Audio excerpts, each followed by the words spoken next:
Κυρίες και κύριοι, αγαπητές φίλες και φίλοι, απόψε είναι 6 Σεπτεμβρίου, Τετάρτη 6 Σεπτεμβρίου του 2023. Μια δύσκολη μέρα για τον ελληνισμό. Μην βλέπετε που δεν γίνονται αφιερώματα στην τηλεόραση. Κανονικά αυτές τις μέρες, 5, 6, 7, τα δελτία ειδήσεων, τα πρωινά, όλα αυτά που τα μεσημεριανά, αντί για σαχλαμάρες, θα έπρεπε να ξεκινούν με τα γεγονότα, τις βάρβαρες επιθέσεις του τουρκικού κράτους και της τουρκικής κοινωνίας εναντίον των Ελλήνων της Κωνσταντινούπολης και της Σμύρνης. 6 με 7 Σεπτεμβρίου του 1955. Θα ξεκινήσω ανάποδα, με δύο γεγονότα. Το ένα το έζησα, το άλλο το έζησε ο Μπουλέντ Ετσεβίτ. Είναι η δεκαετία του 90. Υπήρχε ένας συγγραφέας, έχει πεθάνει, ο αείμνηστος Γεώργιος Ανδρεάδης, από την Καλαμαριά, ποντιακής καταγωγής, από οικογένεια με ιστορία στον Πόντο.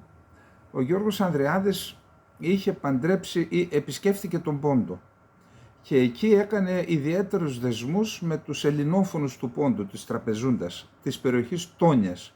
Είναι η αρχαία Θωανία. Εκεί λοιπόν, και επειδή είχε αυτή την αγιάτρευτο αγάπη, πόθο για τον Πόντο, τόλμησε και πάντρεψε την κόρη του με τον γιο ενός προύχοντα ελληνόφωνο της περιοχής. Και ξεπέρασε τα προβλήματα της θρησκείας και ο Ανδρεάδης και ο Χουσνή, ο συμπέθερός του. Εν πάση περιπτώσει, ο Γιώργος Ανδρεάδης έχει γράψει αρκετά βιβλία, ήταν υπέρ της προσέγγισης των λαών της Τουρκίας με τους Έλληνες, της λεγόμενης ελληνοτουρκικής φιλίας, και κάποια στιγμή ένας δήμαρχος της Φώκιας της Μικράς Ασίας, της Ιωνίας, ο οποίος για τα δεδομένα της Τουρκίας ήταν και ας πούμε και προοδευτικός και μαλιστής, αλλά μία εκδοχή αρκετά προοδευτική, αποφάσισε να βραβεύσει το Γεώργιο Ανδρεάδη στη Φώκια. Εκεί λοιπόν κοινοποίησε ο Δήμος της Φώκιας στο Ελληνικό Προξενείο της Σμύρνης, κοινοποίησε την τελετή. Ο πρόξενος αποφάσισε να πάμε να παραστούμε. Ήταν ο πρέσβης επιτιμή κύριος Ιωάννης Ριζόπουλος. Με κάλεσε να πάω κι εγώ, πήγα κι εγώ, τον συνόδευσα και είδα όλη την διαδικασία και είδα έναν άνθρωπο, τότε πρέπει να ήταν 75 χρονών και παραπάνω ίσως, ο οποίος κινιόταν κάπως περίεργα, ήθελε να ελέγξει την κατάσταση, να δει ποιοι είναι, ποιοι συμμετέχουν από τουρκικής πλευράς, ποιοι συμμετέχουν από ελληνικής πλευράς. Τον εντόπισα, είδα το πρόσωπό του και κατάλαβα ότι είναι ο Σαμπρί Γυρμιμπέσογλου.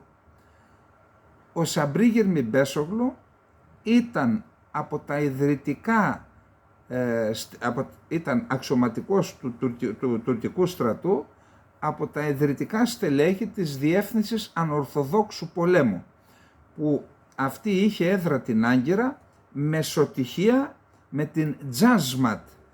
Τζάσμαγ ήταν στην Ελλάδα, Τζάσματ ήταν στην Τουρκία. Η Τζάσματ ήταν η υπηρεσία αμυντικής συνεργασίας των ΗΠΑ με την Τουρκία, αλλά στην ουσία ήταν η υπηρεσία πληροφοριών των ΗΠΑ, η οποία ίδρυσε την Διεύθυνση Ανορθόδοξου Πολέμου της Τουρκίας και μάλιστα θα δείτε τι χρηματοδοτούσε μέχρι το 1974-75. Ο Σαμπρί Γυρμιμπέσογλου λοιπόν δήλωσε ότι εμείς διοργανώσαμε όλο το σχέδιο με την Βόβα στην Κωνσταντινούπολη, εμείς είχαμε έτοιμους τους Τούρκους πολίτες, αλλά συνεννοημένοι από τη Διεύθυνση Ορθοδόξου Πολέμου, τους μεταφέραμε, μια μέρα πριν περάσαμε, γράψαμε με σημάδια ποια είναι τα σπίτια, οι εκκλησίες, οι επιχειρήσεις, τα γραφεία των Ελλήνων, κάναμε και τις αναγνωρίσεις μας ότι είναι καλά, βάλαμε τον άλλο να ρίξει τη βόμβα. Την ίδια στιγμή ήταν μιλημένη μία γυναίκα εδώ στο γραφείο τύπου της Άγκυρας της Τουρκίας, έστειλε το σήμα ότι χτυπήθηκε το σπίτι του Μουσταφά Κεμάλ, που δεν είναι έτσι, δεν είναι σπίτι, αλλά εν πάση περιπτώσει άλλο θέμα αυτό. Βάλαν τον Οκτάι Εγκίν, έναν φοιτητή ο οποίος ήταν στρατολογημένος από τη μυστική υπηρεσία της Τουρκίας, από τη ΜΙΤ, έριξε μια αυτοσχέδια βόμβα εκεί που του την δώσανε. Την ίδια στιγμή έφυγε το σήμα από εδώ. Έχω δει και την ομολογία αυτής της γυναίκας που ήταν εδώ, τη διάβασα δηλαδή, που ήταν στο γραφείο τύπου της τουρκικής πρεσβείας. Ήταν έτοιμη η εφημερίδα, τυπωμένη από πριν πει σκάσει η βόμβα. Μοιράστηκε 200.000 νομίζω στην Κωνσταντινούπολη. Έφεραν με στρατιωτικά και πολιτικά φορτηγά αυτούς που είχαν μαζέψει και τους είχαν προετοιμάσει να λαιλατίσουν, και το βράδυ της 5ης προς 6η έγινε αυτή η ιστορία στην Θεσσαλονίκη. Στις 6 του μηνός άρχισαν να λαιλατούν τις περιουσίες των Ελλήνων. Θα δούμε μετά τι ακριβώς και πώς. Αυτή η υπόθεση ήταν σίγουρα σε γνώση της Βρετανικής Υπηρεσίας Πληροφοριών και της Βρετανικής Κυβέρνησης, αλλά δεν υπάρχει περίπτωση να μην ήταν σε γνώση και της Αμερικανικής Υπηρεσίας Πληροφοριών, της Τζάσματ δηλαδή. Μεσοτυχία, και για ποιον άλλο λόγο. Το 1974-75, μετά την εισβολή του Ατήλα στην Κύπρο, ο Σαρμπάνης, νομίζω, ένας Έλληνες, αλλά Έλληνες με κάκαλα, ήταν αυτοί οι οποίοι γονάτισαν το αμερικανικό σύστημα και επέβαλαν κυρώσεις στην Τουρκία. Ανάμεσα στις κυρώσεις ήταν απαγόρευση χρηματοδότησης της διοίκησης ανορθοδόξου πολέμου από τη CIA. Κάποια στιγμή ομολογεί ο Ετσεβί, το έχω δει με τα μάτια μου την ομολογία, το διάβασα δηλαδή. Λέει, μου φέρανε ένα χαρτί, είναι το ποιος διοικεί αυτό το κράτος. Μου φέρανε ένα χαρτί να υπογράψω για χρηματοδότηση μιας υπηρεσίας. Λέει, ποιας υπηρεσίας, ρωτάω ο Πρωθυπουργός. Βάλε υπογραφή, του λένε. Μα πώς, λέει, πέρσι δεν έβαλα, προπέρσι δεν έβαλα. Δεν έβαλες γιατί τα λεφτά τα έδινε η Αμερικανική Υπηρεσία CIA. Τώρα βάλε, διότι μας έχουν εμπάργο. Ποια υπηρεσία? Είναι η Διεύθυνση Ανορθοδόξου Πολέμου. Δεν ήξερε κανένας την ύπαρξή της, μόνο οι Άγγλοι και οι Αμερικάνοι. Άρα, ο Σαμπρίγιν Μπιμπέσογλου, που τον είδα εκείνο και κοιταχτήκαμε έτσι ισχυρά στα μάτια, κατάλαβε ότι κατάλαβα. Αυτός ομολόγησε ότι αυτό το έγκλημα στην Κωνσταντινούπολη το έκαναν οι ίδιοι. Προσέξτε τώρα. Γιατί? Η Ελλάδα την 1η Απριλίου του 1955 ξεκίνησε ο ένοπλος αγώνας της ΕΟΚΑ στην Κύπρο. Είχαν προηγηθεί, αν δεν κάνω λάθος, 3 φορές η Ελλάδα προσέφυγε στον ΟΗΕ για να αποφασιστεί η εκδίωξη των απικιοκρατών και η ανεξαρτησία της Κύπρου. Εκεί οι Άγγλοι, ξέρετε, και οι Αμερικανοί ήταν ουρά των Άγγλων. Δεν επέτρεψαν να τελεσφορήσουν οι προσφυγές της Ελλάδας στον ΟΗΕ, και για να σταματήσει αυτή η ιστορία, ιδιαίτερα όταν ξεκίνησε ο ένοπλος αγώνας, το Λονδίνο σοφίστηκε, σκαρφίστηκε, σχεδίασε την εμπλοκή της Τουρκίας στο Κυπριακό για να εφαρμόσει την πολιτική του διέρη και βασίλευε.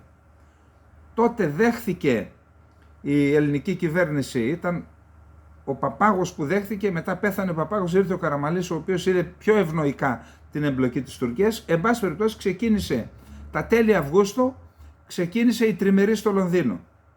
Εκεί η Ελλάδα ήταν διστακτική στην εμπλοκή της Τουρκίας, και ενώ συνεχιζόταν η τριμερής, σκόπιμα και εν γνώση της Βρετανίας έριξε τη βόμβα ο Οκτάι Εγκίν, ο πράκτορας της τουρκικής υπηρεσίας πληροφοριών στην Κωνσταντινούπολη, και έγιναν αυτά που έγιναν στην Κωνσταντινούπολη. Τι έγιναν στην Κωνσταντινούπολη θα δείτε τώρα.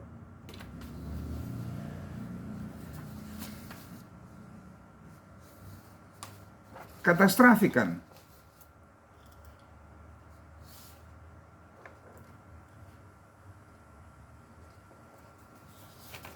Λοιπόν, έγραφε τότε υπό την πραγματική καθοδήγηση του τουρκικού βαθέως κράτους, αυτό που σας είπα δηλαδή, Σαμπρί Γερμιμπέσογλου, ο οποίος ομολόγησε, είπε κάναμε μια καλή δουλειά αυτά του 1955, ομολόγησε και την υπόθεση της Σύμβρου και της Στενέδου που έκαναν ανοιχτές φυλακές με εντολή στους φυλακισμένους εγκληματίες να βιάζουν τις γυναίκες και τα κορίτσια των Ελλήνων. Η ίδια ιστορία και αυτή η γνώση της Βρετανίας και των ΗΠΑ. Για να ξέρουμε με ποιους έχουμε να κάνουμε, έτσι. Και τότε και τώρα. Διότι και τώρα γίνεται ακριβώς η ίδια ιστορία. Όπως μας έβαλαν τότε με την Τουρκία να συζητήσουμε το Κυπριακό, τώρα μας βάζουν με την Τουρκία πάλι να συζητήσουμε το Αιγαίο. Με ακριβώς τον ίδιο ρόλο έχουν.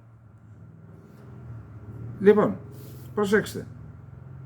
Υπό την πραγματική καθοδήγηση του τουρκικού βαθέως κράτους, οι οργανωμένες ομάδες Τούρκων τη νύχτα της 6ης προς 7ης Σεπτεμβρίου προέβησαν σε λαιλασίες στα εμπορικά καταστήματα των Ελλήνων των Κωνσταντινοπολιτών, κατέστρεψαν ναούς, νεκροταφεία και σπίτια. Πολλοί Έλληνες κακοποιήθηκαν και αρκετοί έχασαν τις ζωές τους μετά τη διάρκεια του ανθελληνικού προγκρόμ. Οι δυνάμεις ασφαλείας της πόλης παρακολουθούσαν από απόσταση τα γεγονότα, αφού τις είχαν οργανώσει, όταν δεν συμμετείχαν και οι ίδιοι στα επεισόδια, στη λαιλασία δηλαδή. Επεισόδια όμως εκτελήθηκαν και στη Σμύρνη, έξω από το ελληνικό προξενείο και εις βάρος Ελλήνων αξιωματικών, οι οποίοι υπηρετούσαν στο στρατηγείο του ΝΑΤΟ. Έχω διαβάσει τις εκθέσεις αυτές. Είχα μία αρχή να μην παίρνω ποτέ έγγραφα του ελληνικού κράτους ή της υπηρεσίας πληροφοριών, ποτέ. Είχα διαβάσει τις χειρόγραφες αναφορές των αξιωματικών τότε που έκαναν διάφορα και στις οικογένειές τους. Βίαιοι ανθελληνικοί εκδηλώσεις εγένονται απόψε εντάφθα. Όχλος χιλιάδων νεαρών Τούρκων κραδένοντας ρόπαλα και σιδεράς ράβδους και σιόντων τουρκικά σημαίας κατέστρεψε και ελεηλάτησε ελληνικά καταστήματα και αυτοκίνητα εις εκδίκηση δια την απόπειραν ανατινάξεως του τουρκικού προσκυνείου Θεσσαλονίκη. Οι Τούρκοι μενόμενοι έριπτον τα έπιπλα και τα εμπορεύματα των καταστημάτων εις τας οδούς και έθετον πύρη σε αυτά, ενώ δεκάδες χιλιάδων άλλων Τούρκων συνεκεντρώθησαν εις τας οδούς ή εξήλθον εις τα παράθυρα των οικειόντων δια να επιθυμήσουν τους ήρωας κακοποιούς. Αυτό είναι η Τουρκία, αυτή είναι η τουρκική κοινωνία. Προσέξτε, αντί να πούν τι κάνετε εκεί βρε γαϊδούρια, τι κάνετε εκεί βρε βάρβαροι, επιθυμούσαν τους βαρβάρους.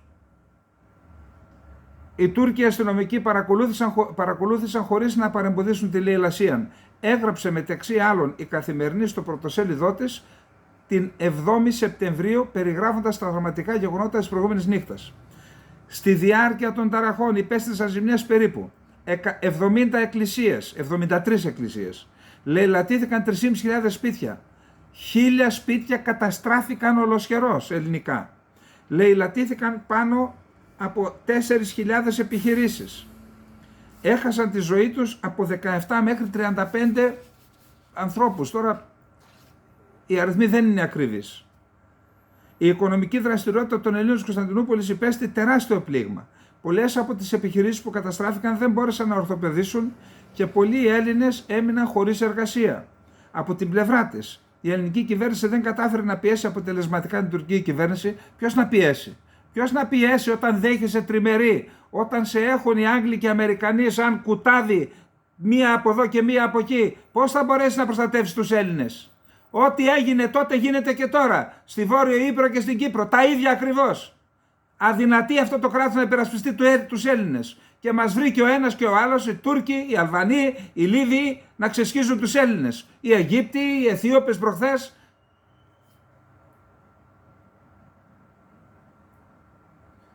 Από την πλευρά της ελληνική κυβέρνηση δεν κατάφερε να πιέσει αποτελεσματικά την τουρκική κυβέρνηση προκειμένου να αποζημιωθούν οι πληγέντες των Σεπτεμβριανών.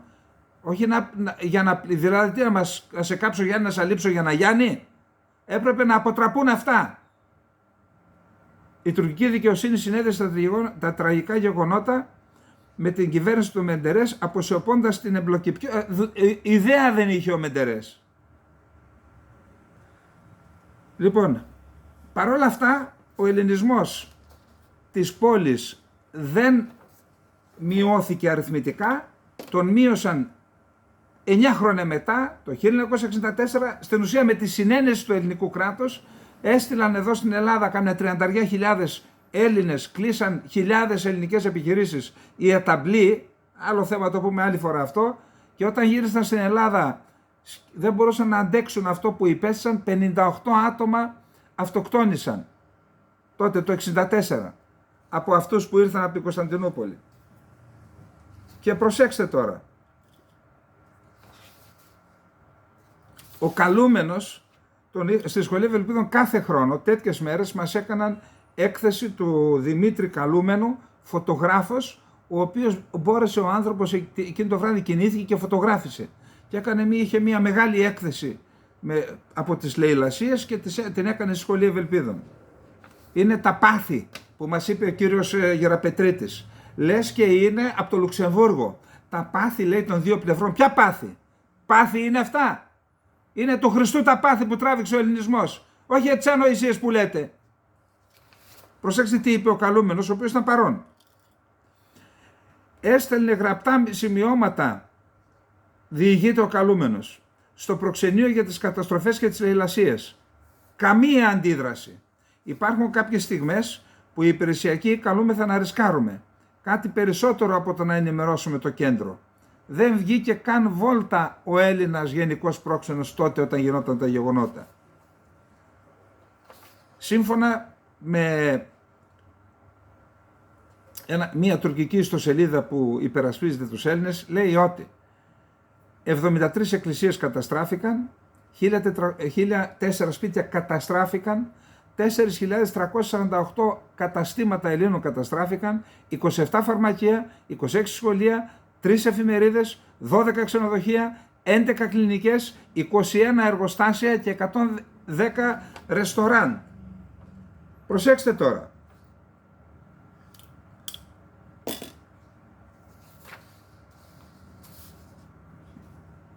Σήμερα πόσοι Έλληνες έχουν μείνει στην Κωνσταντινούπολη, ξέρετε? Με βάση τους εγγεγραμμένους στις εκκλησίες, 1.244 Έλληνες. Και μας είπανε Γεραπετρίτης και Φιντάν, πραγματικά αυτό δεν αντέχεται. Δεν αντέχεται. Λέει να δούμε τις μειονότητες, να τις κάνουμε γέφυρες φιλίες. 100 τόσες χιλιάδες μουσουλμάνοι στη Θράκη, δεν τους πήραξε κανείς μια τρίχα, 1.244 Έλληνες από 140 που ήταν. Και δεν λέει τίποτα ο άνθρωπος. Μα δεν μπορείς να κτίσεις το αύριο αν δεν το στηρίξεις στην ιστορική αλήθεια. Θα τα πούμε μετά αυτά.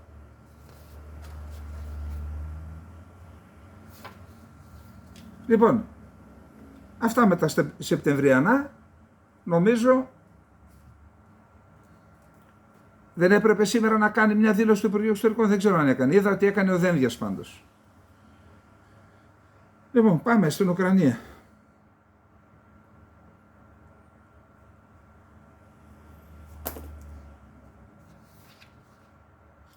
Έχω διαβάσει την ιστορία, το βιογραφικό και την ιστορία του Ρουστέμ Ουμέροφ. Υπόψη είναι ότι σήμερα το Κοινοβούλιο ενέκρινε. Εκεί υπάρχει μια επίφαση δημοκρατίας. Δεν αποφασίζει ο Πρωθυπουργός ή ο Πρόεδρος ποιον θα κάνει τι. Αποφασίζει, αλλά εγκρίνει το Κοινοβούλιο. Δηλαδή, γίνεται για κάτι. Λένε, παιδιά, ποιος είσαι εσύ, τι είσαι? Μπορείς να αναλάβεις το Υπουργείο Εκτάκτων Αναγκών? Πώς το λένε εδώ πέρα τώρα? Ξέρεις, έχεις εμπειρία? Το ρωτάνε και 5-6 πράγματα. Εν πάση περιπτώσει, ο Ρουστέμ Ομέροφ λοιπόν είναι τάταρος από την Κριμαία. Το 1944 ο Στάλιν είχε αποφασίσει οι μειονότητες οι οποίες δεν είχαν τηρήσει φιλογερμανική στάση κατά την εισβολή των Ναζί, των Γερμανών, είχε αποφασίσει να τους διώξει από αυτές τις ευαίσθητες περιοχές και τους πήγε στην Κεντρική Ασία. Έλληνες, Τσετσένους και Τάταρους. Ο Ρουστέμ Ουμέροφ γεννήθηκε στο Ουσμπεκιστάν, νομίζω, και είναι γιος μιας τέτοιας οικογένειας, παιδί μιας τέτοιας οικογένειας, δηλαδή εκτοπισμένων. Έχει μίσος αντιρωσικό, σπούδασε οικονομικά, ήρθε στην Ουκρανία όπου ήταν στέλεχος τουρκικής εταιρείας κινητής τηλεφωνίας. Λοιπόν, τώρα που θα πάει ο Δένδιας, που λες και δίνουν μηνύματα έξω, στους Έλληνες να δίνετε μηνύματα, ούτε στους Αμερικανούς, ούτε δεν ξέρω εγώ πού. Τι δουλειά έχετε να πάτε στην Ουκρανία τώρα? Και ο Δένδιας και ο Γεραπετρίτης. Τι δουλειά έχετε, πέστε μου? Πάτε να δείτε τώρα τον πράκτορα της ΜΙΤ εκεί, τον Ρουστέμ Ουμέροφ. Πάτε να συνεργαστείτε τώρα. Εν πάση περιπτώσει, η Τουρκία απ' τη μια χειροφιλήματα ο Ερντογάν με τον Πούτιν και απ' την άλλη βάζει πόδι στην Ουκρανία με τους Τατάρους, τους οποίους σας είπα. Ο Τζεμίλογλου, όσο καιρό παρακολουθούσα τότε τα πράγματα, ήταν πρόεδρος της Βουλής, έχουν δικιά τους Βουλή αυτή. Έχουν στόχο να απελευθερώσουν την Κριμαία, να την κάνουν αυτόνομη δημοκρατία οι Τούρκοι. Ή τέλος πάντων αυτόνομη δημοκρατία στα όρια της Ουκρανίας. Και είναι ένα θέμα στο οποίο διαφωνούν με την Ρωσία. Ο Μπλίνκεν έκανε επίσκεψη ξαφνική και μη κοινοποιηθήσα στο Κίεβο. Μέχρι τώρα είναι 7 η ώρα το απόγευμα, δεν είδα να είδε τον Ζελένσκι, είδε τον Κουλέμπα. Με τον Κουλέμπα έκανε μια βόλτα σε ένα νεκροτοφείο, δεν αφήνεται που είδα ένα βιντεάκι, και ανακοίνωσε ότι επιπλέον θα δώσουμε άλλο $1 δισεκατομμύριο βοήθεια στην Ουκρανία. Η Γερμανία, λέει, ξεκίνησε ήδη τη σύλληψη στρατευσίμων Ουκρανών, οι οποίοι είναι στην Γερμανία ως πρόσφυγες, τους συλλαμβάνει και τους εκδίδει στην Ουκρανία για να πάνε στο μέτωπο. Πάλι τωρινό, να πω ότι ο Οκτάι Εγκίν, τώρα αν είχαμε μια ομάδα θα κάναμε μοντάζ, δεν προλαβαίνουμε. Ο Οκτάι Εγκίν στη συνέχεια τον έπιασαν οι ελληνικές αρχές και φυλακίστηκε. Ο Άγγλος πρέσβης απαιτούσε από τον Καραμανλή να τον αποφυλακίσει, έχουν διαρρεύσει αυτά. Ο Καραμανλής έλεγε, μα δεν μπορώ, δεν ακούει ο δικαστής. Άλλαξε τον, λέει ο πρέσβης. Εν πάση περιπτώσει, κάποια στιγμή ένας δικαστής τον αποφυλακίζει τον Οκτάι Εγκίν, τον βάζουν οι Τούρκοι σε ένα πορτμπαγκάζ ενός διπλωματικού αυτοκίνητου και τον πάνε στην Τουρκία.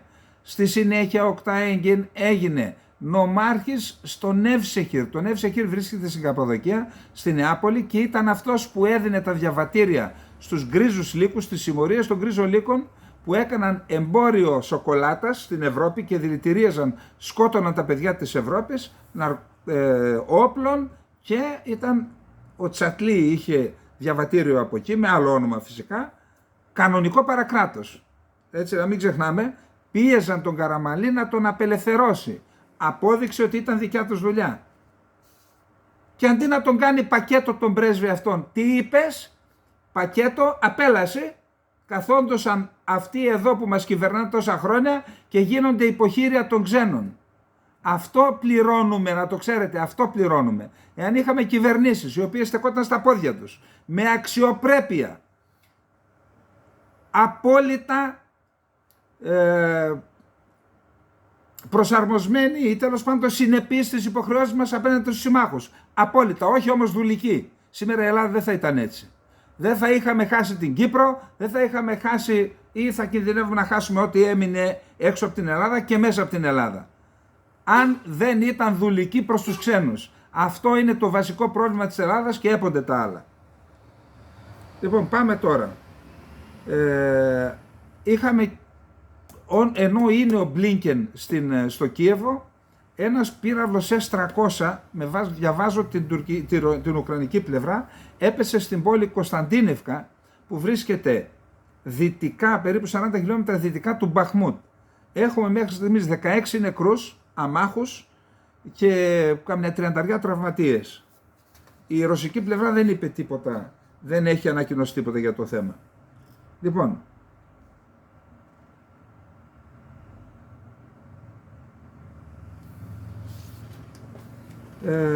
πάμε να δούμε τώρα τα άλλα θέματα. Έχουμε δήλωση από τον νεοδιοριστέντα Βρετανό Υπουργό Άμυνας για το Challenger 2 που το είδαμε χθες να φλέγεται. Στην παραδοχή ότι ο ρωσικός στρατός κατέστρεψε το πρώτο άρμα μάχης Challenger 2 κατά τη διάρκεια των μαχών στην Ουκρανία, προχώρησε ο Βρετανός Υπουργός Άμυνας Grant Shapps, ο οποίος μάλιστα κατέστησε σαφές ότι η Βρετανία δεν πρόκειται να στείλει άλλα άρματα στο Κίεβο προς αντικατάσταση αυτών που θα καταστρέφονται. Ό,τι στείλαμε δηλαδή. Σημειώνεται ότι αυτό ήταν το πρώτο βρετανικό άρμα Challenger που καταστράφηκε σε πεδίο μαχών στα 30 χρόνια που χρησιμοποιείται. Θεωρείται σοβαρό πλήγμα και στο κύρος της Βρετανίας και στην αμυντική βιομηχανία, στην ποιότητα των οπλικών συστημάτων της Βρετανίας. Μπορώ να επιβεβαιώσω ότι οι πληροφορίες είναι σωστές και αυτή μπορεί να είναι η πρώτη απώλεια από όσο γνωρίζουμε. Το άρμα χτυπήθηκε από ρωσικό πυροβολικό. Παραδώσαμε 14 από αυτά τα άρματα μάχης Challenger στην Ουκρανία.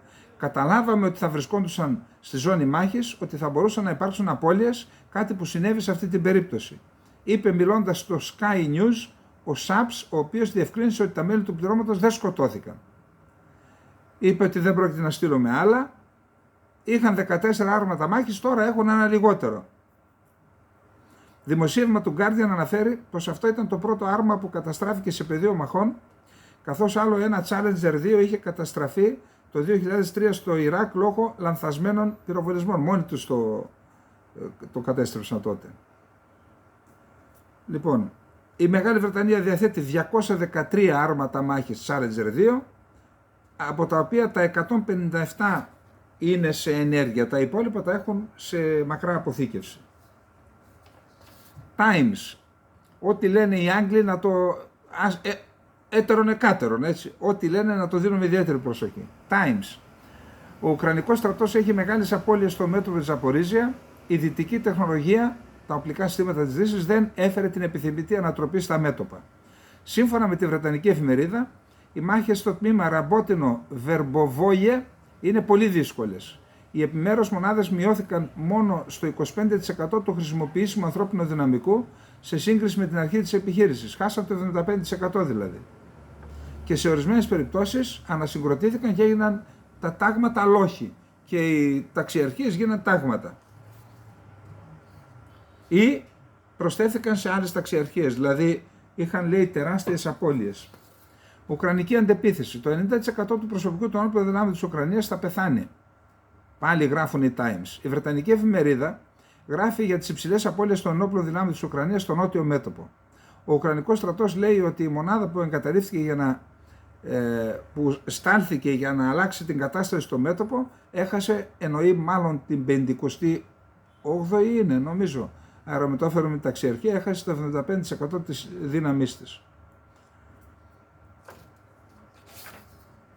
Λοιπόν, η γερμανική κυβέρνηση ανακοίνωσε ένα ακόμα νέο πακέτο στρατιωτικής βοήθειας στην Ουκρανία. 10.000 πυρομαχικά αντιαεροπορικά για τα πυροβόλα Gepard. 27.000 πυρομαχικά 40 χιλιοστών. 32 φορτηγά Ζήτρος. 4 βαριά οχήματα με ρημουλκούμενα για τη μεταφορά καυσίμων. 20.000 κιάλια ή μάσκες για τους στρατιώτες και άλλα στρατιωτικά υλικά. Ο Σίρσκι είναι ο διοικητής του στρατού Ξηράς, χερσαίων δυνάμεων. Ο Σίρσκι λοιπόν αναφέρθηκε στη δύσκολη κατάσταση που αυτή τη στιγμή αντιμετωπίζουν οι Ουκρανικές δυνάμεις σε 3 μέτωπα. Στην κατεύθυνση Κουπιάνσκ, οι ένοπλες δυνάμεις της Ρωσικής Ομοσπονδίας. Λοιπόν, στην κατεύθυνση Κουπιάνσκ και οι ένοπλες δυνάμεις της Ρωσικής Ομοσπονδίας ολοκληρώνουν την εκπαίδευση των αποσπασμάτων εφόδου, βομβαρδίζοντας καθημερινά τις θέσεις των ενόπλων δυνάμεων της Ουκρανίας με πυροβολικό και όλμους. Στην κατεύθυνση Κρασνολιμάνσκι συνεχίζεται η αντικατάσταση των στρατευμάτων με μονάδες της 25ης στρατιάς που έχουν σχηματιστεί και αναπτυχθεί από το έδαφος της Ρωσικής Ομοσπονδίας.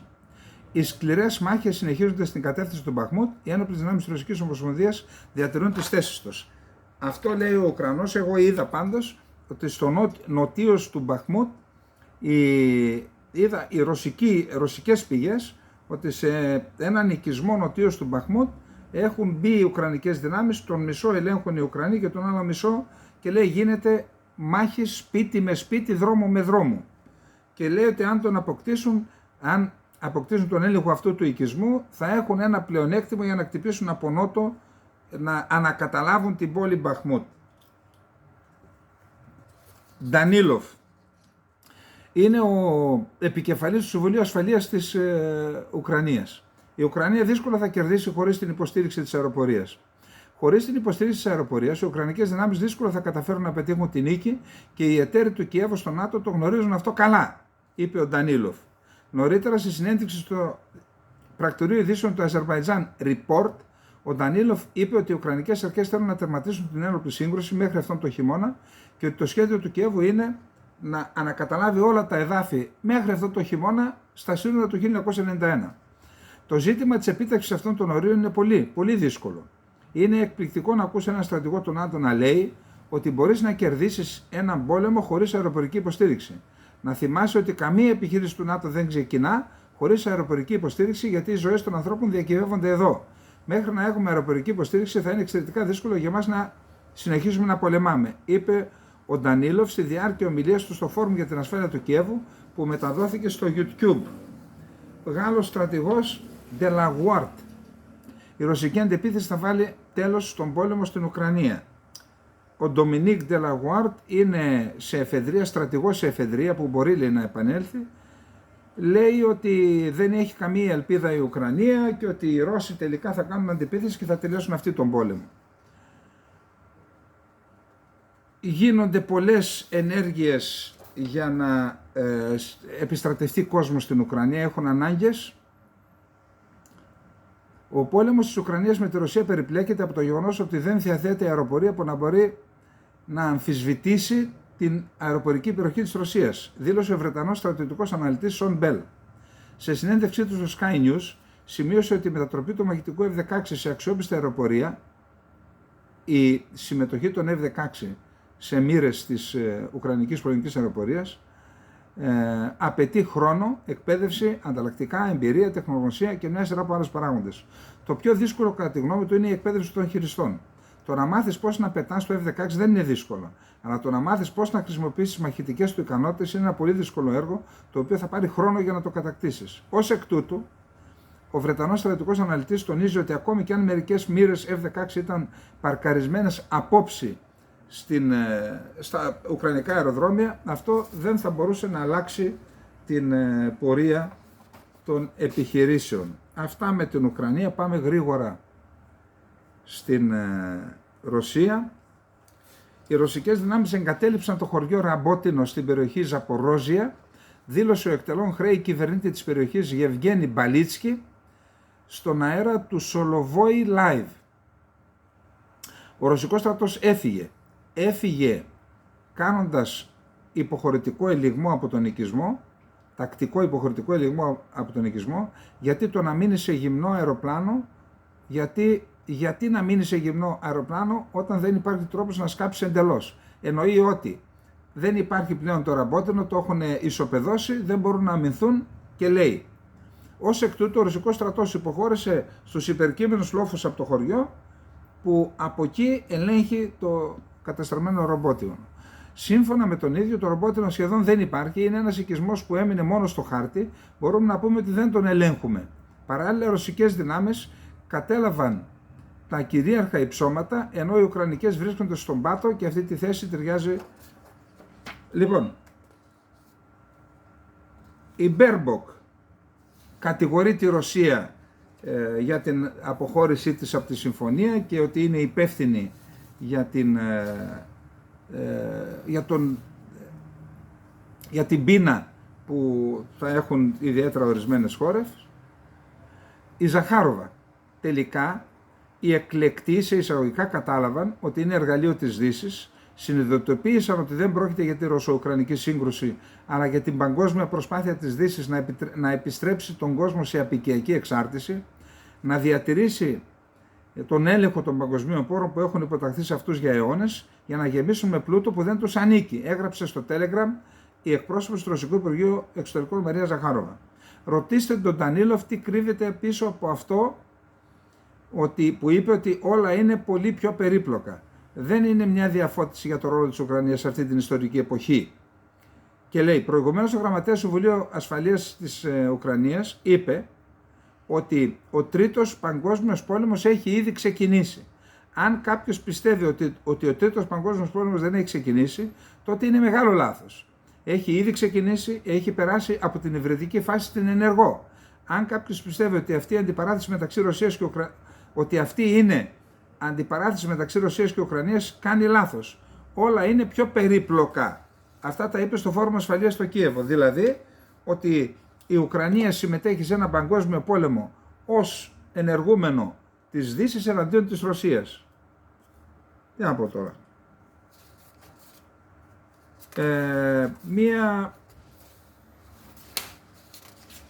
Λοιπόν, σύμφωνα με λόγια του Ρώσου στρατιωτικού αναλυτή Γιούρι Ποντολιάκα, οι ισχυρισμοί ότι οι μονάδες του Ουκρανικού στρατού διέσπασαν την πρώτη γραμμή του μετώπου στην κατεύθυνση της Ζαπορίζια δεν έχουν βάση, γιατί δεν υπάρχει περαιτέρω ανάπτυξη επιτυχίας, κάτι που αντιπροσωπεύει μια λογική ακολουθία πραγμάτων. Λέει δηλαδή, δεν έχουν διαρρήξει την πρώτη αμυντική γραμμή, αλλά έφτασαν στα ωριά της. Έχουμε μια δήλωση που δεν την περίμενα, να σας πω την αλήθεια.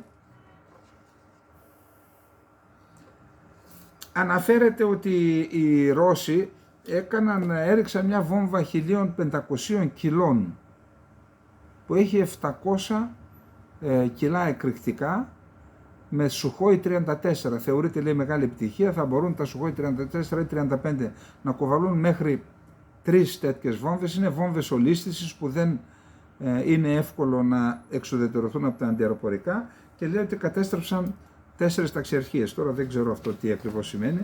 Μία είδηση από την Κούβα. Προσέξτε.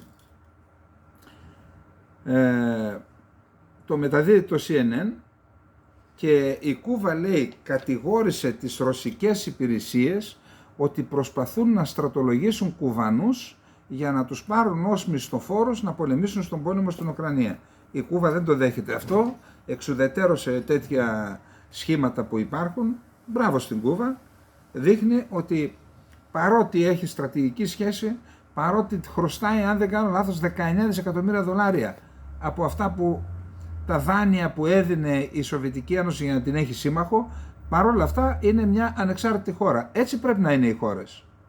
Και δεν μιλώ για το σύστημα που έχει, δεν με ενδιαφέρει αυτό. Μιλώ για τη στάση που τηρεί απέναντι σε μια πολύ ισχυρότερη σύμμαχο, παραδοσιακή σύμμαχο. Λέει, δεν θα κάνεις κομμάτι στη χώρα μου, δεν θα στρατολογήσεις στη χώρα μου Κουβανούς να πάνε να πολεμήσουν, εμείς δεν είμαστε αυτοί τις... Έχουν αρχές οι άνθρωποι. Λοιπόν, πάμε.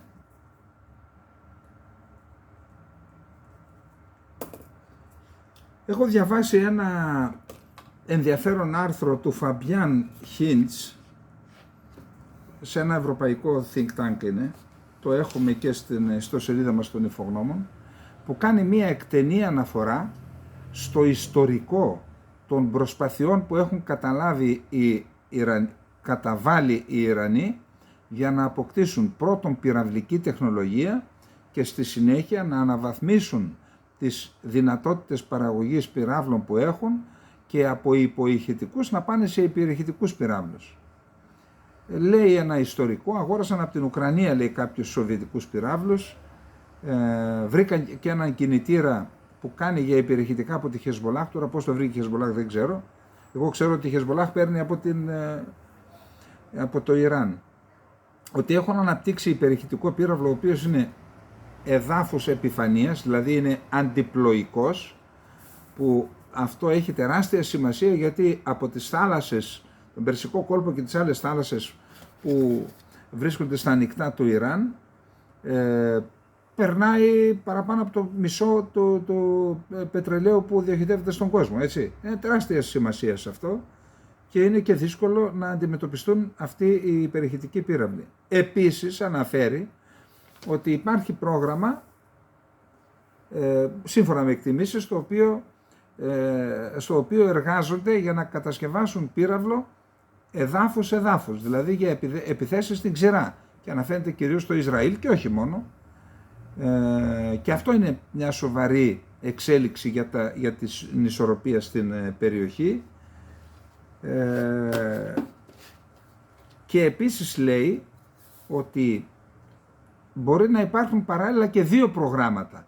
Άλλο πρόγραμμα να έχουν σε εξέλιξη οι φρουροί της Επανάστασης και άλλο οι κανονικές ένοπλες δυνάμεις. Γιατί στο Ιράν έχουμε 2 στρατούς, φρουροί της Επανάστασης και ένοπλες δυνάμεις του Ιράν. Μεγάλο ζήτημα. Πιστεύω ότι θα πρέπει να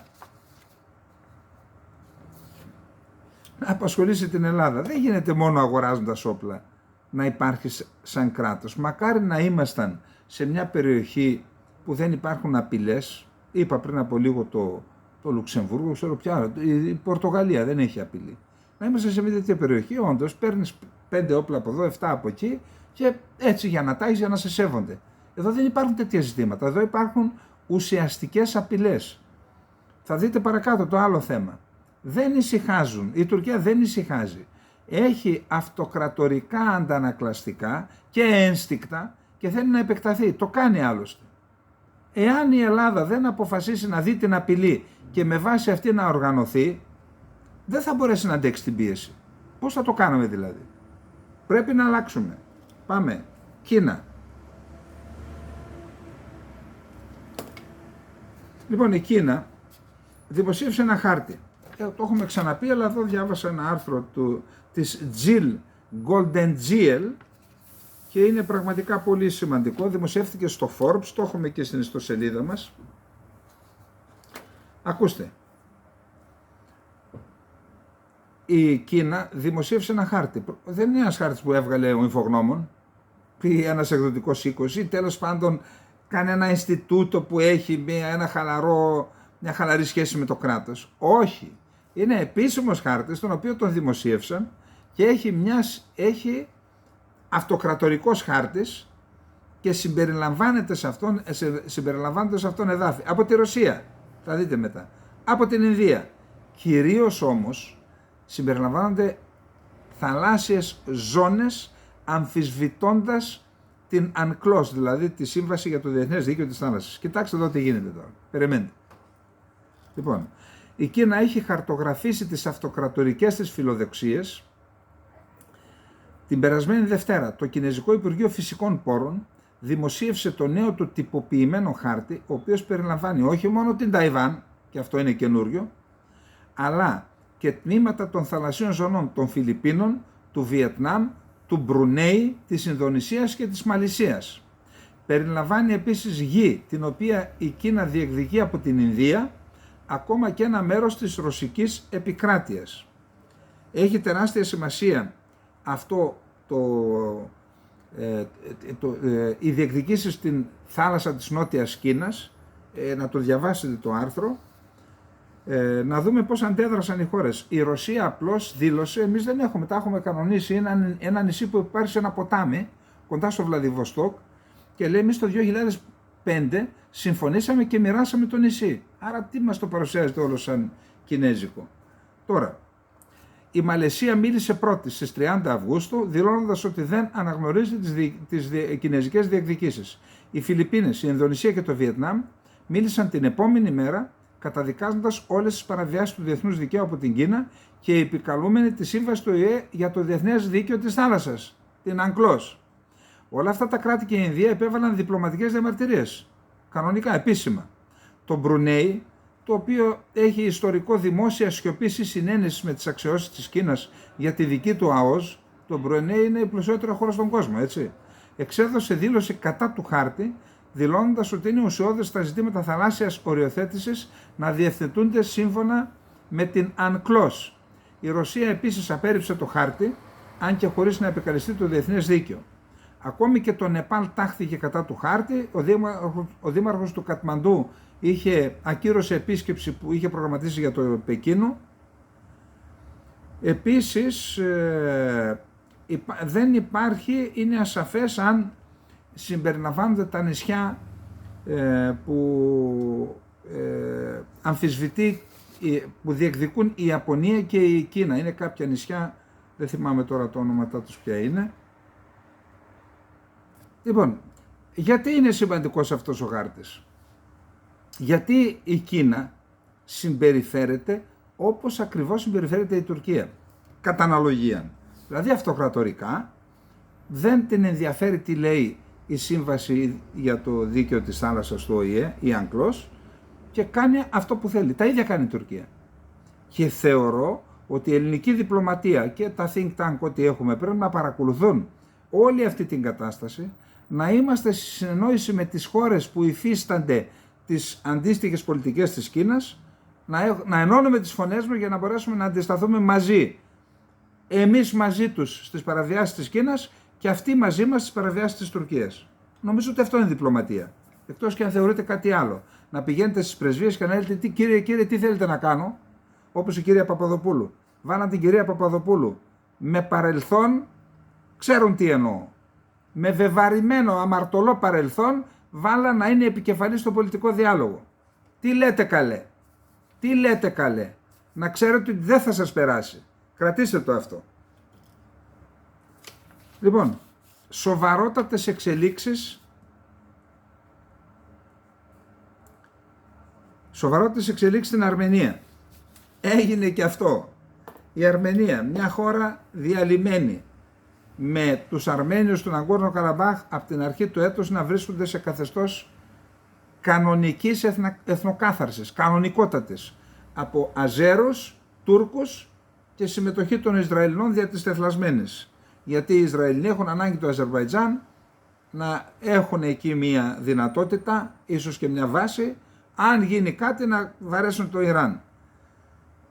Άρα όλοι αυτοί είναι συνένοχοι, έτσι, μην φίλοι με το Ισραήλ, αλλά η αλήθεια, τι να κάνουμε. Ενώ λοιπόν η Αρμενία είναι μια χώρα διαλυμένη, απολύτως εξαρτημένη από τη Ρωσία, με μια βάση, νομίζω ότι έχει ένα σώμα στρατού, αεροπορική βάση και σώμα στρατού, η Ρωσία στο έδαφος της Αρμενίας, η Αρμενία να συμμετέχει στον Οργανισμό Συλλογικής Ασφάλειας,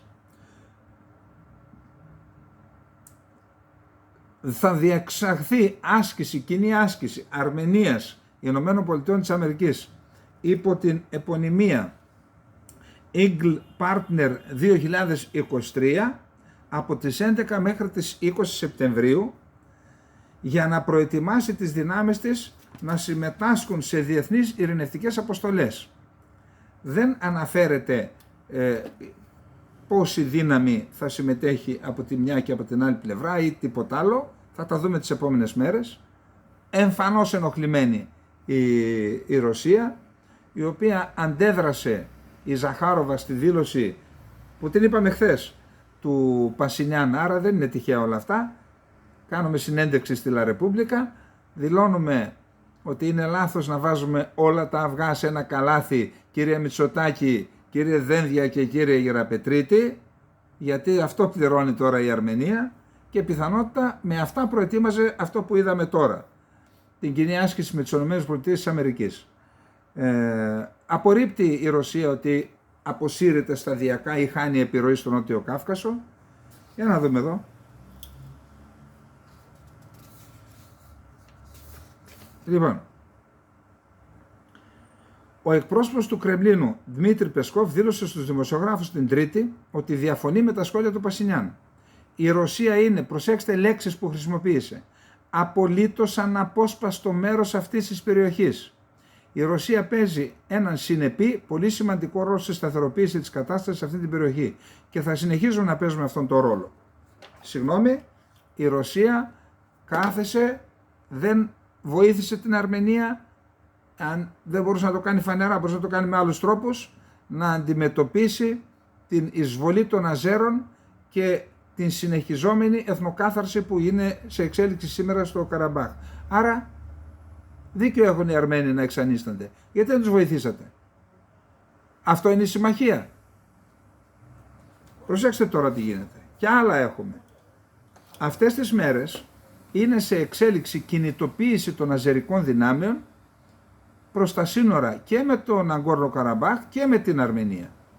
Και εκεί έχει βάλει το δαχτυλάκι της και η Τουρκία, όπως είπαμε, και είδα τώρα δεν το δημοσίευσαν στην τύχη, ένα μεταγωγικό αεροσκάφος πέταξε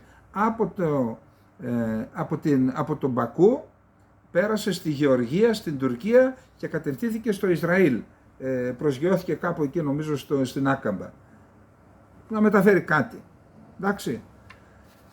Και είχαμε και επεισόδια, σκοτώθηκαν 3-4 Αρμένοι. Προσέξτε τι είπε η Ζαχάροβα γι' αυτό. Η επίσημη εκπρόσωπος του Ρωσικού Υπουργείου Εξωτερικών Μαρία Ζαχάροβα, απαντώντας σε ερώτηση δημοσιογράφος για τη δολοφονία 3 Αρμενίων συνοριοφυλάκων και την μεταφορά στρατιωτικών δυνάμεων από το Αζερμπαϊτζάν στα σύνορα με την Αρμενία, απάντησε ως εξής: οι αρμενικές αρχές και η αποστολή της Ευρωπαϊκής Ένωσης που βρίσκεται στην Αρμενία ευθύνονται για τα επεισόδια. Άρα ενοχλείται επειδή η Αρμενία προσπαθεί, αποπειράται να βάλει μερικά αυγά και στα καλάθια της Δύσης, της Ευρωπαϊκής Ένωσης δηλαδή και της Αμερικής. Και λέει φταίνε αυτοί που σκοτώθηκαν. Έπεσαν πάνω στις σφαίρες μάλλον, κυρία Ζαχάροβα. Η Αρμενία, προσέξτε εξέλιξη, και αυτή πολύ σημαντική, ανακάλυψε τον εκπρόσωπό της από τον Οργανισμό Συλλογικής Ασφάλειας, είναι το μετασοβιετικό ΝΑΤΟ που έκανε η Ρωσία. Ανακάλυψε λοιπόν τον εκπρόσωπό της χωρίς να διορίσει νέο. Ο πρόεδρος της Αρμενίας, Βαχάνγκ Χατσατουριάν, ανακάλυψε τον Βίκτορ Μπιγιάνγκοφ από τη θέση του ως μόνιμο αντιπροσώπου στον Οργανισμό Συνολικής Ασφάλειας, αναφέρει το διάταγμα του αρχηγού του κράτους χωρίς να γράφει τίποτα για την αντικατάστασή του. Γίνονται πράγματα εκεί πέρα. Πάμε πολύ γρήγορα. Ένα σημαντικό δημοσίευμα είδα, γι' αυτό είπα να το διαβάσουμε. Πολύ σημαντικό. Ο Έλλον Μάσκ αποφάσισε να τα βάλει με την ισχυρότερη εβραϊκή οργάνωση στον κόσμο, την Anti-Defamation Link. Λέει λοιπόν ότι, δεν διαβάζουμε τώρα, να σας τα πω, το ξέρω το άρθρο, ότι μόλις ανέλαβε, αγόρασε το Twitter και το έκανε X, απελευθέρωσε ορισμένους λογαριασμούς που τους είχε κλείσει η προηγούμενη ιδιοκτησία. Αντιδρώντας σε αυτό, η Anti-Defamation Link είναι η οργάνωση η οποία καταπολεμά τον αντισημιτισμό και την άρνηση της γενοκτονίας παγκοσμίως, με έδρα της ΗΠΑ, πανίσχυρη οργάνωση. Αντέδρασε λοιπόν η Anti-Defamation Link, διατείνεται ο Έλλον Musk, μίλησε με τους διαφημιζόμενους και έπεσαν τα διαφημιστικά έσοδα στο Twitter κατά 60%. Και τώρα ετοιμάζεται να κάνει αγωγή ο Έλλον Musk στην Anti-Defamation Link. Πώς θα την κάνει την αγωγή? Λέει ότι οι εταιρείες που διαφημίζονταν και έκουσαν τη διαφήμιση του είπαν ότι δεχθήκαμε πιέσεις, για να δω πως ακριβώς, γιατί εδώ είναι και ζητήματα σοβαρά, έτσι. Πρόσφατα ο Μάσκ έκανε γνωστά τα πολύ άσχημα οικονομικά μεγέθη. Λοιπόν, λέει ότι ο Μάσκ δεν πτωήθηκε και συνέχισε να υπερασπίζεται την... Λοιπόν, διέκοψαν πολλές εταιρείες μόλις απελευθέρωσε τους λογαριασμούς. Ο Μάσκ κάποια στιγμή είχε κατηγορήσει την εβραϊκή μη κυβερνητική οργάνωση με έδρα της ΗΠΑ, Anti-Defamation Link, ως μία από τις βασικές υπεύθυνες για την απώλεια διαφημιστικών εσόδων της X, υποστηρίζοντας ότι η DAL, έτσι λέγεται Anti-Defamation Link, κάνει προπαγάνδα εναντίον του, λέγοντας ότι ασκεί αντισημιτισμό, κάτι που δεν το αποδέχεται. Με σειρά αναρτήσεων ο Έλλον Μάσκ ανέφερε ότι η X έχει απώλεια διαφημιστικών εσόδων σε ποσοστό 60% σε σχέση με το παρελθόν εξαιτίας της Anti-Defamation Link, αφού όπως αναφέρει στις αναρτήσεις του ο Μάσκ στις επαφές που έχει με τους διαφημιζόμενους, εκείνοι αναφέρουν την DAL ως αιτία που δεν συνεργάζονται με την πλατφόρμα. Και λέει θα τους κάνω αγωγή. Τώρα συγγνώμη. Θα έρθουν οι εταιρείες αυτές αφού υπάκουσαν στην Anti-Defamation Link και έκουσαν τη διαφήμιση. Αν τους κάνει αγωγή τώρα ο Μάσκ στην εβραϊκή ΜΚΟ, θα έρθουν οι άλλοι να καταθέσουν? Πάντως απορώ που βρήκε, αφού το 60%, μιλάμε για δισεκατομμύρια, έτσι, και μιλάμε για γίγαντες οικονομικούς που υπάκουσαν στην DAL. Πώς βρίσκει το θάρρος ο Έλλον Μάσκ και τα βάζει με όλους αυτούς τους γίγαντες και με την... Πραγματικά είναι ένα περίεργο πράγμα. Ίσως βασίζεται στα κόσια του, σε αυτά που έχει κάνει, στα λεφτά του, δεν ξέρω τι να πω. Πάντως το είδα ως περίεργο θέμα και νομίζω ότι πάμε τώρα στην Τουρκία να δούμε τι ήθελε ο Ερντογάν από τον Πούτιν. Λοιπόν, ο Ερντογάν ακολούθησε την εξής πολιτική. Είπαμε, μόνον όταν χρειάζεται το κάνουμε. Το 2018 έγραψα το βιβλίο «Το εκρεμές της Τουρκίας». Δηλαδή, ο Ερντογάν από τη Μόσχα στην Ουάσιγκτον και από την Ουάσιγκτον στη Μόσχα, και κάθε φορά που έκανε αυτή την ταλάντωση επιστρέφοντας είχε και κάτι στο ντουρβάτο, στο σακί του, κέρδος για την Τουρκία. Από εκεί μεριά πάλι κέρδος. Τώρα λοιπόν έκανε το εξής. Ήταν με τη Ρωσία, εξυπηρετούσε τα σχέδια της Ρωσίας με τη στάση του για την Σουηδία, εν ώψη της Συνόδου Κορυφής στο Βίλνιους, έφυγε από τη Μόσχα, ταλάντωσε προς την Ουάσιγκτον. Λέει ναι, αλλά ένα μισό ναι για τη Σουηδία. Καλά, τους έχει για ορντεύρ στις Βρυξέλλες. Λέει, εγώ είμαι και ευρωπαϊστής, θα πω στην Ευρωπαϊκή Ένωση. Εντάξει. Και φυσικά στόχο έχει τα κεφάλαια του Διεθνούς Νομισματικού Ταμείου και της Παγκόσμιας Τράπεζας, η οποία ανέβασε νομίζω στα 35 δισεκατομμύρια τη συμμετοχή της στην Τουρκία. Ήδη και αυτοί γονάτισαν στο Σουλτάνο. Άρα έκανε μια στροφή προς τη Δύση, και αυτή τη στροφή την πληρώνουμε και εμείς τώρα με αυτές τις βλακίες που γίνονται εδώ με το Γεραπετρίτη και την Παπαδοπούλου. Εν πάση περιπτώσει, αυτό δυσαρέστησε τον Πούτιν, και ο Πούτιν το έδειξε. Τον κοπάνισε μερικούς συνεργάτες του Ερντογάν, τσιγανιστές τρομοκράτες στο Ιντλίμπ μερικές φορές. Ανέβηκαν Ρώσοι κομάντος πάνω σε τουρκικό πλοίο και μάλιστα έβγαλαν βίντεο, έδωσαν στη δημοσιότητα με γονατισμένους τους Τούρκους ναυτικούς από πάνω, οι άλλοι με τα όπλα, που αυτό για την Τουρκία είναι ένα θέμα. Έδειξε τη δυσφορία του και με διάφορους άλλους τρόπους ο Πούτιν, και ο Ερντογάν στη διάρκεια του Αυγούστου παρακαλούσε για μια συνάντηση με τον Πούτιν, και μάλιστα μια συνάντηση στην Τουρκία. Είπαμε ξανά εδώ ότι θέλει αυτή τη συνάντηση για να ανακτήσει το κύρος του, να δείξει στην τουρκική κοινή γνώμη ότι εγώ είμαι παγκόσμιας κλάσης ηγέτης και εμβέλειας, για να κερδίσει την Άγκυρα και την Κωνσταντινούπολη, έχουν δημοτικές εκλογές. Ήθελε να συναντηθεί με τον Πούτιν για την συμφωνία για τα σιτηρά. Υπόψη ότι ο Πούτιν προεκλογικά και στο μέσον μεταξύ των δύο εκλογικών αναμετρήσεων παρέτεινε για 2 μήνες τη συμφωνία για τα σιτηρά, και ήταν δώρο στον Ερντογάν αυτό. Εκτός από και άλλα δώρα του έκανε, το βοήθησε να εκλεγεί. Και μετά ο Ερντογάν πήγε στην Ουάσιγκτον. Τώρα ξανά προς τη Μόσχα. Η ταλάντωση, το εκρεμές πηγαίνει στη Μόσχα. Πήγε λοιπόν εκεί, δεν πέτυχε αυτό που θέλει για τα σιτηρά, πήρε όμως τα θέλω της Ρωσίας, να τα πάει, κάνει τώρα την άλλη ταλάντωση, να πάει στην Γενική Συνέλευση του ΟΗΕ, να δεχθούν οι Δυτικοί, να ξαναλειτουργήσει η συμφωνία για τα σιτηρά, ούτως ώστε να κερδίσει αυτός.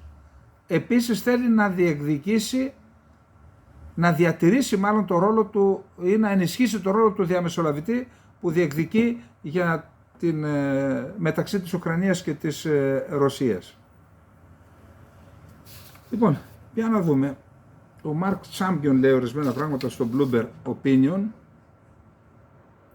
Λέει ότι ο στόχος της Τουρκίας είναι,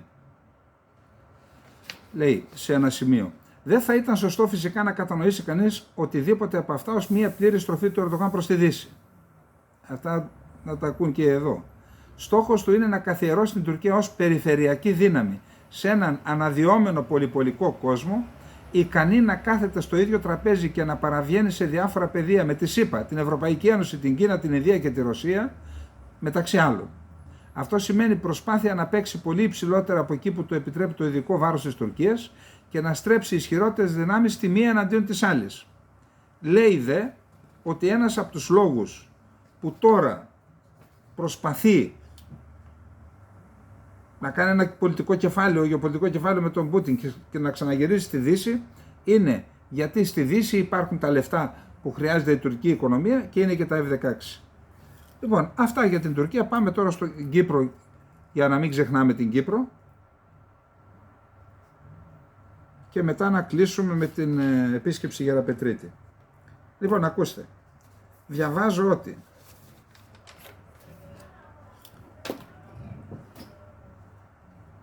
στην Κυπριακή Δημοκρατία, στις ελεύθερες περιοχές υπάρχει ένα αδιέξοδο. Ο Ερντογάν, ο Φιντάν, ο φίλος του Γεραπετρίτη και της Παπαδοπούλου στέλνουν καθημερινώς συγκεκριμένου θρησκεύματος, είτε Ασιάτες είτε Αφρικανούς, στην Κυπριακή Δημοκρατία από τα κατεχόμενα. Δεν υπάρχει τρόπος να πάνε εκεί αν δεν υπάρχει εμπλοκή του τουρκικού κράτους. Τελεία και παύλα. Τους στέλνουν εκεί, επειδή δεν υπάρχουν σύνορα να φύγουν οι άνθρωποι, μένουν εκεί. Και κάθε μέρα που περνάει δεν έχουν τη δυνατότητα η Κυπριακή Δημοκρατία να αντιμετωπίσει αυτό το πρόβλημα. Δεν το έχει. Τι να κάνουμε. Ένα μικρό κράτος είναι, αποκλεισμένο. Δεν έχει και μηχανισμούς. Δεν έχει και δυνατότητα. Αυτό λοιπόν δημιουργεί κοινωνικά προβλήματα. Κάποιοι είχαμε στο Χλώρακα, τι να σας πω τώρα, πηγαίνετε μόνο αν πάτε εκεί, εγώ έχω πάει. Ενώ έχω πάει στην Πάφο, είναι φίλος μου ο δήμαρχος και μετά έχει εξηγήσει. Εντάξει, να είσαι ο πιο καλός άνθρωπος του κόσμου, να μην πιστεύεις στα έθνη, να λέει όλοι είμαστε άνθρωποι κτλ. Δεν μπορείς να ζήσεις όταν υπάρχει αυτή η κατάσταση. Και οι αλλοδαποί, όταν δεν υπάρχει μια κατάσταση που να εξασφαλίζει την ισχύ του νόμου για όλους, τότε και αυτοί βγαίνουν από την νομιμότητα και κάνουν τα δικά τους. Και αυτό την πληρώνουν οι... Εν πάση περιπτώσει, όταν εισέβαλαν οι Τούρκοι στην Πύλα, στον Χλώρακα έκαναν επεισόδια Τουρκομάνοι και Σύριοι εκπαιδευμένοι από την Τουρκία, η πέμπτη φάλαγγα. Αυτό λοιπόν ενεργοποίησε κάποια αντανακλαστικά της κυπριακής κοινωνίας και εκεί κάποιοι, τι να πω τώρα, δεν διδάχθηκαν από αυτά τα γεγονότα που οδήγησαν στην εισβολή. Κάποιοι κουκουλοφόροι, κάποιοι ακροδεξιοί, νεοναζί, επιτέθηκαν εναντίον πάντων σε αλλοδαπούς, σε ανθρώπους που είχαν νόμιμη παραμονή με μαγαζιά και τα λοιπά, σε τουρίστες που ήταν από αραβικές χώρες, σε Κύπριους, και πήραν αυτή την ιστορία ο Τατάρ και οι άλλοι και τι λένε, ξέρετε? Λέει, τι μας λέτε να καταργηθούν οι εγγύησεις? Να, αυτοί εδώ πέρα, λέει, και εμάς θα μας φάξουν. Όπως χτύπησαν, λέει, τους άλλους, θα χτυπήσουν και εμάς. Γι' αυτό δεν πρόκειται να φύγει ο στρατός από το νησί. Τώρα αντιλαμβάνονται ορισμένοι, αν δεν ήταν άνθρωποι χειραγωγημένοι και ήταν φυτευτοί για να παίξουν αυτό το ρόλο. Οι άλλοι που πήγαν εκεί για διάφορους λόγους αντιλαμβάνονται πόσο μεγάλο κακό κάνουν στην εθνική υπόθεση της Κύπρου. Ότι δίνουν επιχειρήματα στους φασίστες του Βορρά και στα ενεργούμενα του Ατήλα και στην ουσία φέρουν σε δύσκολη θέση την Κυπριακή Δημοκρατία. Το αντιλαμβάνονται αυτό? Φυσικά υπάρχουν και οι άλλοι στην Κυπριακή Δημοκρατία, στην ελεύθερη Κυπριακή Δημοκρατία, που δίνουν άλλοι. Άρα έχουν δίκιο και οι Τουρκοκύπριοι που δεν θέλουν να φύγουν. Τους δίνουν δίκιο δηλαδή. Αντιλαμβάνεστε την καταστροφή που κάνανε οι ανεγκέφαλοι. Λοιπόν, πάμε τώρα στο τελευταίο μας θέμα.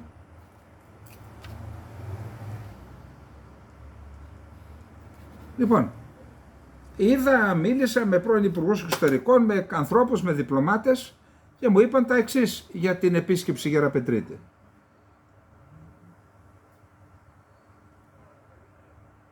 Σταθερός στόχος της Τουρκίας από τη δεκαετία του 90 ήταν ο εξής: να μετατοπιστούν οι συζητήσεις για τα ελληνοτουρκικά από το επίπεδο των τεχνοκρατών και του διεθνούς δικαίου να γίνουν πολιτικές συζητήσεις.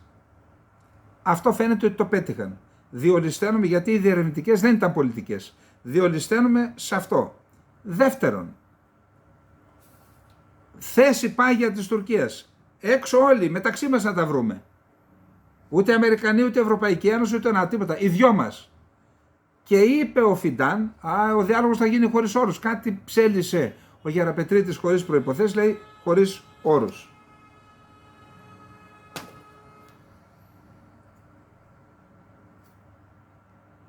Επίσης, ο Φιντάν, διάβασα στην Φωνή της Αμερικής στα τουρκικά όλη τη δήλωσή, την ομιλία του. λέει να συνεργαστούμε, λέει, στο θέμα της τρομοκρατίας. Προσέξτε, έφαγα τις μισές ώρες από χθες και διάβασα τι συμβαίνει στη Συρία και στο Κερκούκ. Η Τουρκία συνεργάζεται με διεθνώς αναγνωρισμένες τρομοκρατικές οργανώσεις. Την Χαγιάτ Ταχρήρ Αλ-Σαμ, την Αλ-Κάιντα, την Αλ-Νούσρα στη Συρία, στην Ιεράπολη, στην Τερεζόρ, στο Κερκούκ με τους Τουρκομάνους. Κανονική συνεργασία με την τρομοκρατία εναντίον των Κούρδων και των Αμερικανών, να το ξαναπώ, και των Αμερικανών. Εσείς κύριοι από την Αμερική που μας βάζετε να συζητάμε με το Φιντάν, ο Φιντάν ρίχνει σφαίρες εναντίον σας και εναντίον των συμμάχων σας. Αυτός λοιπόν έχει το θράσος να πει στην Ελλάδα να συνεργαστούμε. Να συνεργαστούμε σε τι? Μήπως θέλετε να βοηθάμε και εμείς τους τρομοκράτες που βοηθάτε εσείς? Έχει καμιά σχέση η Ελλάδα με όλα αυτά? Και τι άλλο? Λέει και οι μειονότητες να επισκευάσουμε τα Οθωμανικά μνημεία. Αυτοί που έχουν μετατρέψει την Αγία Σοφιά σε τζαμί θέλουν να επισκευάσουν τα Οθωμανικά μνημεία στην Ελλάδα. Να μας βοηθήσουν να τα επισκευάσουμε. Και μιλάνε και για τους συγγενείς μας, τους ομοεθνείς μας στη Θράκη, λέει, και δεν τρέπεται.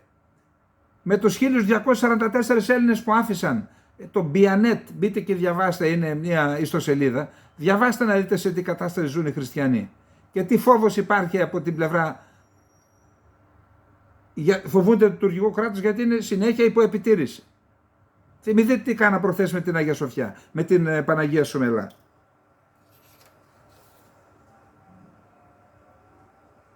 Λέει καλά, έχει πάρει θάρρος, έτσι.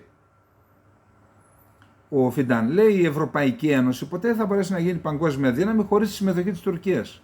Και είχαμε απάντηση από τον αρμόδιο της Ευρωπαϊκής Ένωσης για τη διεύρυνση. Λέει, βεβαίως, λέει η Τουρκία να μπει, αλλά πρέπει να εκπληρώσει 2 ώρες. Είναι δημοκρατία και κράτος δικαίου, που δεν εκπληρεί κανένα από τους δύο. Λοιπόν, ευτυχώς, λέει ο Φιντάν, νέες προσεγγίσεις. Τι σημαίνουν νέες προσεγγίσεις? Τι σημαίνουν νέες προσεγγίσεις? Και λέει τώρα το εξής. Αντιθέτως με τη νέα μεθοδολογία δίνεται η εντύπωση, ο Νίκος Μελέτης, ότι υπάρχει απέτηση της Τουρκίας από το 1975 και εντεύθεν, ότι θα πρέπει να υπάρξει πολιτική διαπραγμάτευση για τα προβλήματα του Αιγαίου και μόνο μετά από αυτήν θα μπορούσε η Άγκυρα να εξετάσει την παραπομπή στη Χάγη. Για τη διαδικασία που τώρα έχει συμφωνηθεί, θα πρέπει να καταβληθεί μεγάλη προσπάθεια ώστε να μην πάρει τη μορφή πολιτικής διαπραγμάτευσης σε υψηλό επίπεδο επί όλων των θεμάτων που τίθενται στο τραπέζι από την Τουρκία. Μα αυτό θα γίνει. Αυτό πάνε να κάνουν.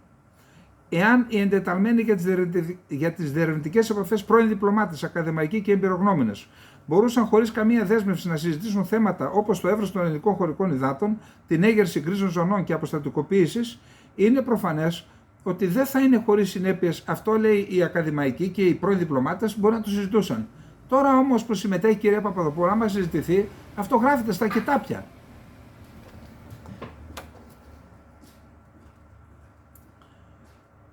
Άρα αυτό λέει, η Αθήνα πρέπει να εμφανιστεί, λέει, απορριπτική. Η έναρξη μιας τέτοιας διαδικασίας θα οδηγούσε σε δυσχερείς καταστάσεις, καθώς και ο διεθνής παράγοντας θα πιέσει δικαιολογημένα για επισημοποίηση ενός δομημένου διαλόγου επί όλων των προβλημάτων, με την Αθήνα να πρέπει ή να εμφανιστεί ως απορριπτική ή να αποδεχθεί τη διμερή διαπραγμάτευση επιθεμάτων που άπτονται και της εθνικής κυριαρχίας. Και λέει τώρα και κάτι που το φωνάζουμε καιρό τώρα. Ο πρώτος που το λέει, θα το πούν κι άλλοι, μην περιμένετε. Όσο περνάει ο καιρός και θα δουν την ανοησία που κάνουν, θα το θυμούνται αυτό και θα το λένε. Η Αθήνα, και πρέπει βεβαίως να ληφθεί υπόψη το βάσιμο ενδεχόμενο, το κίνητρο του κυρίου Ερντογάν σε αυτό το υποτιθέμενο άνοιγμα προς την Αθήνα, να μην είναι άλλο από το παζάρι με τους Αμερικανούς με αιχμή τα F-16. Τι μας λέει λοιπόν?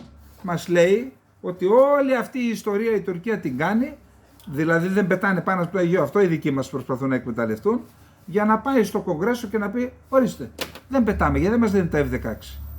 Να τα πάρουν και μετά να συνεχίσουμε ξανά από την αρχή, αφού όμως έχουμε διολυστήσει στον πολιτικό διάλογο και στην πολιτική διαπραγμάτευση, που καμία κυβέρνηση ως τώρα δεν το είχε δεχθεί αυτό το πράγμα. Λοιπόν, αυτά για απόψε, να είστε όλοι καλά, καληνύχτα.